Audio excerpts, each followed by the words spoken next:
ನಮ್ಮ ಮನೇಲಿ ಕಾಮನ್ ಆಗಿ ಮಾಡುವಂಥ ಎಗ್ ರೋಲ್ ರೆಸಿಪಿನ ನಿಮ್ಮ ಜೊತೆಗೆ ಶೇರ್ ಮಾಡ್ತಾಯಿದ್ದೀನಿ. ಇದರಲ್ಲಿ ನಾನು ಸಾಸ್ ಮಯೋನಸ್ ಏನು ಯೂಸ್ ಮಾಡ್ದಲೇ ಹೆಲ್ತಿ ವರ್ಷನಲ್ಲಿ ಸೂಪರ್ ಟೇಸ್ಟಿಯಾದ ಎಗ್ ರೋಲ್ ಮಾಡೋಕ್ಕೆ ಮೊದಲು ಚಪಾತಿನ ಪ್ರಿಪೇರ್ ಮಾಡಿ ಬೇಯಿಸಿಟ್ಟಿಟ್ಕೊಳ್ಳಿ.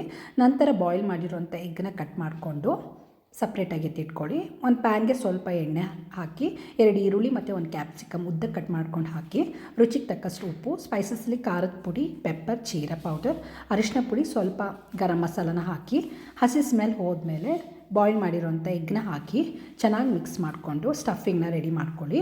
ಇವಾಗ ಇನ್ನೊಂದು ಬೌಲ್ಗೆ 2 ಮೊಟ್ಟೆನ ಹಾಕಿ ಸ್ವಲ್ಪ ಖಾರದ ಪುಡಿ, ಉಪ್ಪು, ಅರಿಶಿನ ಹಾಕಿ ಚೆನ್ನಾಗಿ ಮಿಕ್ಸ್ ಮಾಡಿ ಈಗ ತವಕ್ಕೆ ಹಾಕಿ ಆಮ್ಲೆಟ್ ಮಾಡ್ಕೋಬೇಕು. ಇದ್ರ ಮೇಲೆ ಚಪಾತಿನ ಹಾಕ್ಕೊಂಡು ಈ ರೀತಿ ಪ್ರೆಸ್ ಮಾಡ್ಕೋಬೇಕು.